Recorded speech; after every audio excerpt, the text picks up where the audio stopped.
Hi everyone.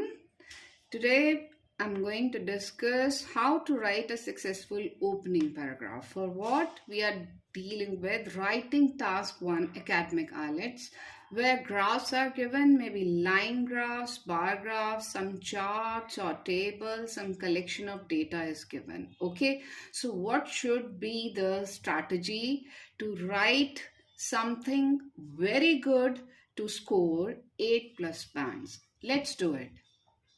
Now the strategy is that whatever be the question, regardless of, it can be charts, tables, or some graphs, this is applicable to all types of questions. So it is very easy to retain this thing. Okay, just stick to this pattern. What is the pattern? That the content will start with 4 paragraphs in all, and the first paragraph will be introduction, second paragraph will be overview, third is details, and the final will be summary. Now the question arises, what exactly we are going to write in these? Okay, so there are some specific rules that fetch you maximum bands, and these are the hints. These are the key points you have to keep in your mind.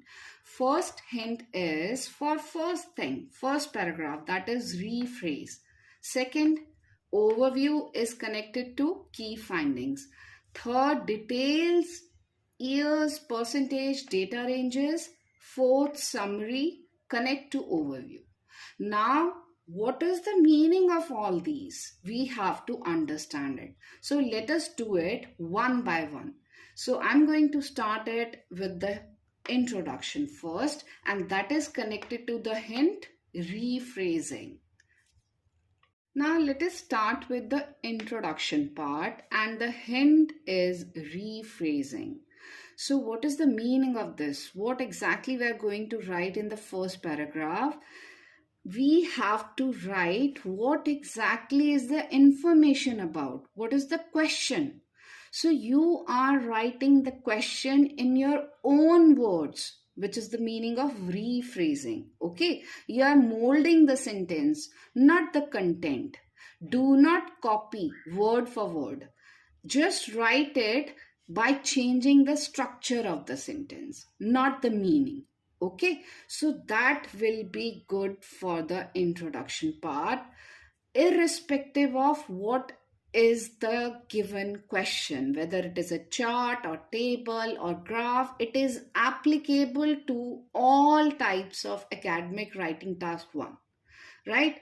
Now the second paragraph is overview, that is related to key findings. Key means important. So that means the most noticeable feature you have to write. That means when you look at the question, what is that thing which you notice firstly? Okay, so that becomes significant point, prominent traits. Okay, so you have to include the most important things in overview, which is the second paragraph. Now what is to be written in the third paragraph, which is details? In third, as you can see, the hint is years, percentage, data ranges. Okay, so what is the meaning of this? Quite obvious that you are going to describe the content now. Okay, at length. It will be having quality as well as quantity.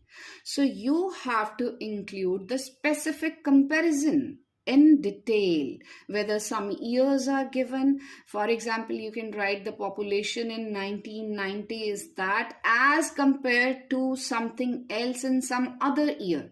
Maybe the percentage values are given, so you will be comparing those values. Okay, obviously the most prominent one. Okay, specific data ranges, particular values you are mentioning in the detail section, because it will be having maximum number of words. And in the last, it comes with summary. What is the meaning of this? Connect to the overview. That means again you are writing the introduction part by molding the sentence. It should be very short, but you are rewriting the overview in some other words. Okay, by not changing the content, only the structure of the sentence. So it should be connected to the main intro, because you have to conclude that what is the nutshell, what is the conclusion of all these things in your own words. But there is a mistake you don't have to commit. For this, I have written be careful. What is that mistake? Because that leads to deduction in marks. So let's do it. Which thing you must not do? Now, this is the mistake you don't have to commit if you want to score 8 plus bands. What is that? No opinions. Okay, that means never ever express your personal viewpoint, that what you exactly think about it. Okay, it doesn't matter. Your opinion doesn't matter at all. Rather, you should not express. What is given, you have to write only those things, whatever be the reason. Okay, so no opinions that maybe the fall in the population is due to the some casualties or calamities. No, never. Okay, do not express your own reasons, self created reasons, guessed reasons for the fluctuations in the data, whether the graph is falling or rising, or it went up or it went down for so and so reason. No. If it is given in the question, then you can write it. But do not write self created reasons for any of the change in the given statement. Okay, so by following such strategy, I'm very sure that you can grab 8 plus bands. Thank you so much for watching. Take care. Bye bye.